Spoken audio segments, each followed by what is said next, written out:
स्वागत है आपका मेरी हंसती खिलखिलाती ज़िंदगी में। नहीं नहीं, ऐसा कुछ नहीं है, मैं कोई आसमान से नहीं उतरी हूँ जो मेरी ज़िंदगी में बस खुशियाँ ही खुशियाँ होंगी। लेकिन वो कहते हैं ना, ज़िंदगी झंड बा फिर भी घमंड बा। बहुत घमंड है मुझे अपनी ज़िंदगी पे और मैं बहुत खुश रहना चाहती हूँ, खुश दिखना चाहती हूँ, खुशी फील करना चाहती हूँ। तो कुछ गलत तो है नहीं, इसलिए मैं हमेशा खुश रहती हूँ, चाहे ज़िंदगी की बैंड बजी पड़ी हो। क्या समझे? तो मैं बना रही हूँ यहाँ पे अपने घर के कटहल के अचार। इन कटहल को मैं बरेली से लेकर आई, रायबरेली में काटी और यहाँ पे मैंने तैयार कर लिया है पानी में धो धो के इन्हें उबालने के लिए। और ये अचार मैंने पहले कभी नहीं बनाया है, थोड़ी सी यूट्यूब में रेसिपी देखी, थोड़ी सी मम्मी को गाइड के लिए रख लिया, मम्मी बताती जा रही हैं और मैं चीज़ें करती जा रही हूँ।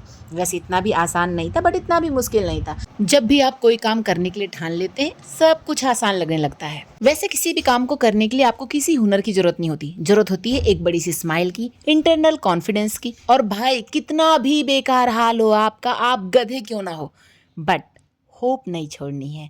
होप छूटी काम बिगड़ा, तो आपने पूरी होप के साथ अपने काम पे लग जाना है। हाँ हाँ हाँ हाँ, रुको रुको रुको, सिर्फ कॉन्फिडेंस से कुछ नहीं होगा, कॉन्फिडेंस के साथ साथ इंग्रेडिएंट्स भी चाहिए। आखिर हमें अचार बनाना है, मुंह थोड़े ना। तो यहाँ पर हमने कटहल को 5 मिनट उबलते हुए पानी में उबाल लिया है और पकने के बाद छान लिया है। पकना ऐसा कि अगर आप उसको जोर से उंगली से दबा रहे हैं तो इजीली टूट जा रहा है। जोर से मतलब थोड़ा सा टाइट भी होना चाहिए। अब हम इसे धूप में सुखाएंगे।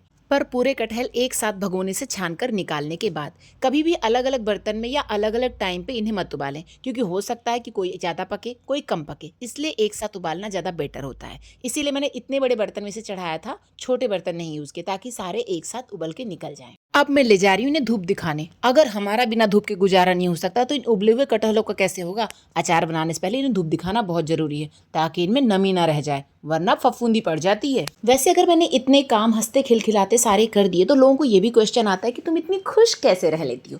अरे बहुत मुश्किल है, लेकिन बहुत आसान।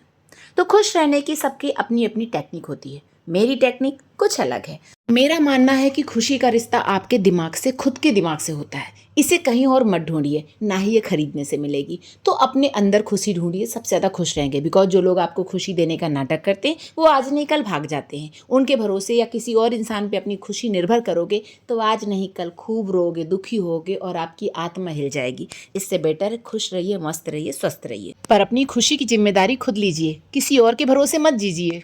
रहा मेरा सवाल, तो मेरी ज़िंदगी कुछ इस तरह की है कि मुझे हंसने की आदत है।